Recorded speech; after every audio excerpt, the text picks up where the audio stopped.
Welcome back into the GSMC Sports Podcast, as we're now going to be diving into what was a massively entertaining game, in my opinion, between the Green Bay Packers and the Houston Texans. This was the game that I was most looking forward to out of this Week 7 slate, and really it lived up to expectations in my books, where it was the Packers winning on a walk-off field goal.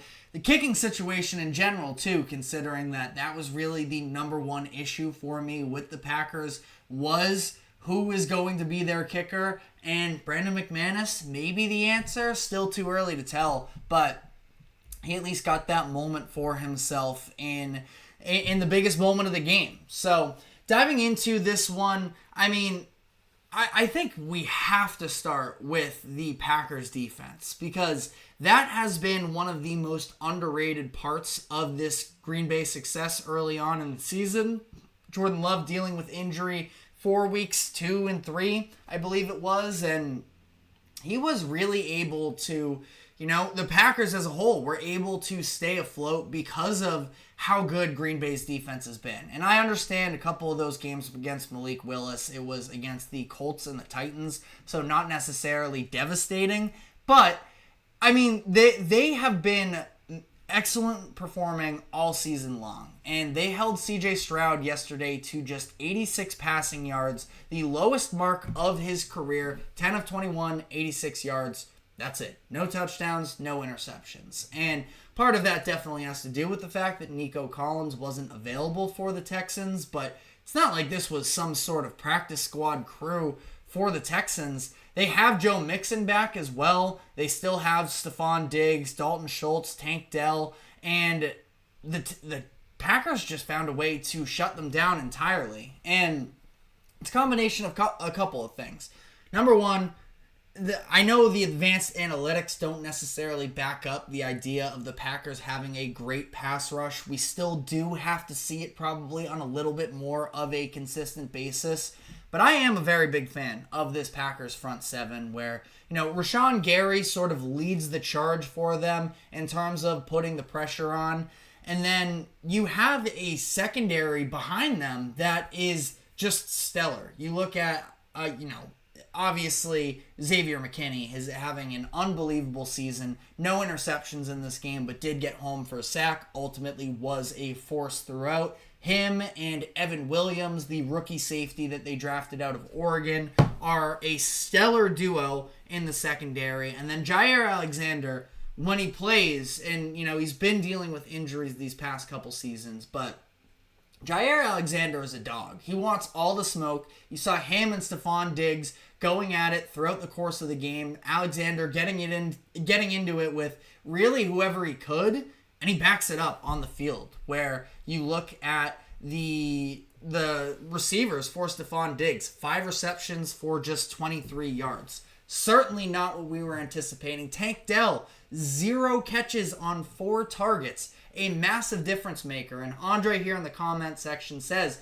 McKinney changed this defense for us. And I loved the investment at the time, because for so many years we talked about the Packers and, with Aaron Rodgers, definitely, because God forbid it's ever on him. And the defenses for a while on Green Bay were pretty lackluster, but now they have a really great group over there. And you talk about, the talent that they have in that secondary, and they're just able to sort of allow the front seven to send all of these different pressures. And, there are stunts and such. I was a huge fan, by the way, yesterday of rookie linebacker as well, Edgerrin Cooper. He has been a very nice addition to their defense as well, where it's what comes up in the box score for Cooper as well, but just some of the other plays that he was able to make in terms of being in the right spot,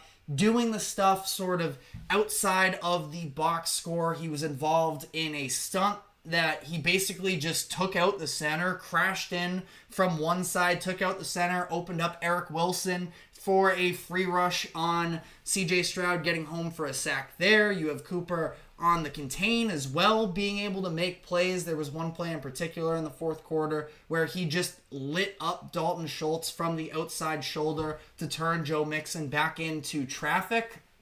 Really impressive stuff there as well. And I think that Jeff Hafley, their defensive coordinator, deserves a ton of credit for, yes, it's going out and investing into star players like Xavier McKinney. That's a bit of an obvious as well, but to be able to have all of these different players sort of stepping up, taking on roles for them in Evan Williams, and you have as well Edgerrin Cooper, and then Javon Bullard, another rookie that was contributing for them in yesterday's game as well. So I've just been blown away with what we've seen from Green Bay's defense. And, the offense is a little bit of a given. Now, Jordan Love still hasn't been excellent necessarily this season. There is still a little bit of an erratic, tendency with him. He's a gunslinger for sure. And, some of the decision making, I just feel like he needs to breathe in a little bit. Obviously, the Packers season last year ended on a bit of an erratic decision of him in that playoff game against the 49ers. Not that it was Jordan Love's fault. I thought he looked very good in the game as a whole. But he throws the game-sealing interception, rolling to the right, throwing over the middle of the field. One of the cardinal sins of quarterbacking in the NFL. So, got a little bit of a mixed bag of him. The arm talent is absolutely there.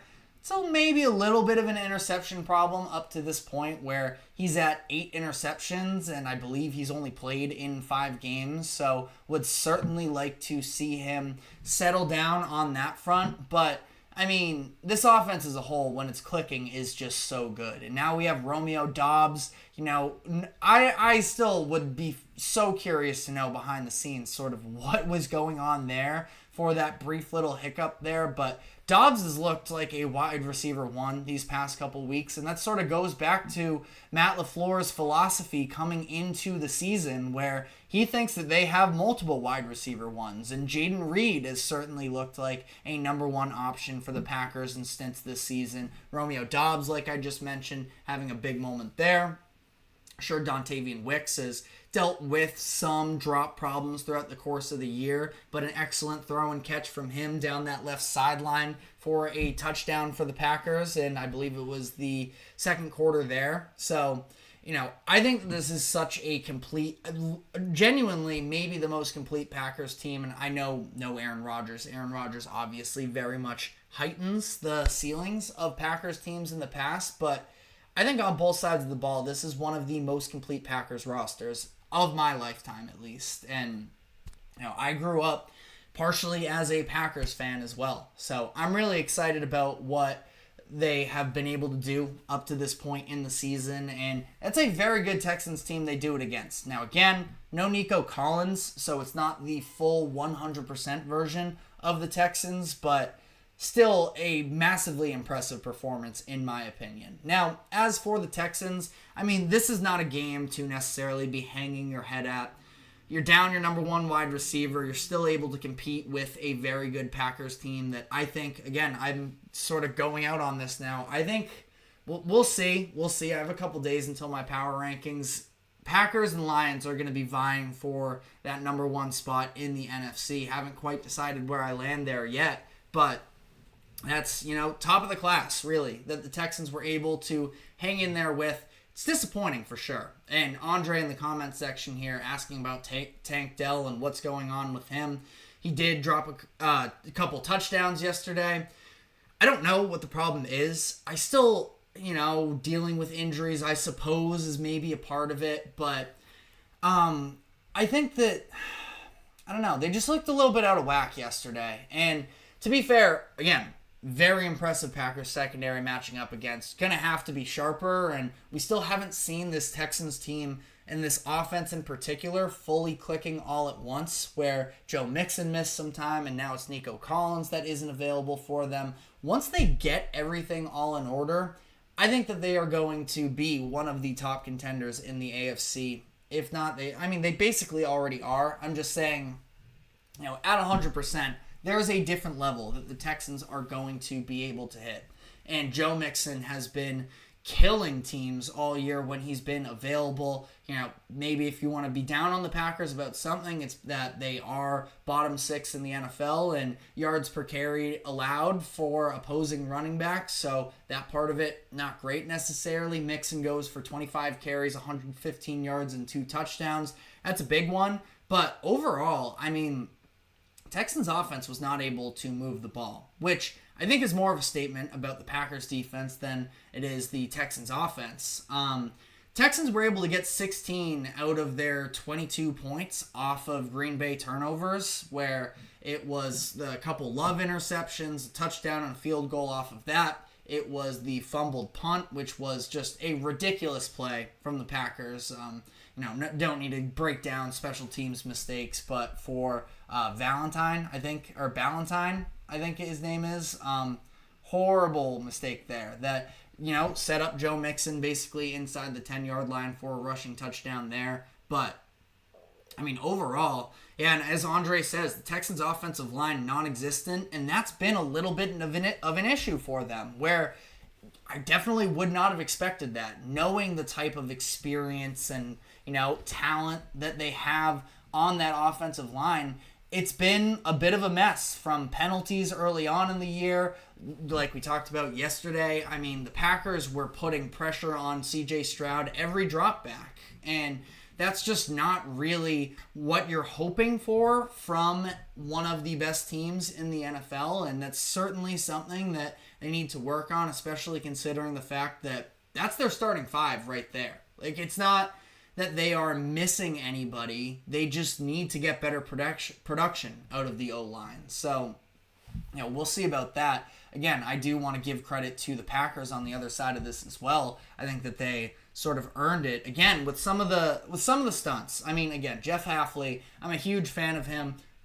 I live in Massachusetts, grew up watching Boston College football, watched him at Boston College for a handful of years. He gets the promotion from BC head coach to Packers defensive coordinator this year, and I think that he has been stellar up to this point, the way that he is having this Packers team firing right now. And, it's not like it's been perfection out of them all year long, in particular that Vikings game for the first half. Not great, but also definitely had to do with the turnover issue from Jordan Love, which he needs to clean up. But I do think that he is going to settle down, certainly at some point here. And this is a Packers team that is very scary to mess with moving forward. And I do think I am rooting more than anything right now for a Lions-Packers NFC Championship game. I think that game would be a great game. I think it would have all of the emotions, the storylines behind it. So that's just sort of, we're talking coming out of Week 7. Technically, Week 7 still going on. But something that in the future, I want to see a playoff game between those two teams. But, let me know what your thoughts are in the comments section, as we are going to be taking our final break of the show, and we're going to be diving into the messy situation, you could call it, with Browns quarterback Deshaun Watson after he tore his Achilles yesterday in the Browns' loss to the Bengals. So we're going to be talking about is that the last that we saw of Deshaun Watson starting in a Browns jersey? What are their next steps from here, both from this season and long term? We're going to be diving into that, but before we do so, we are going to take our final break. Do not go anywhere. We will be right back.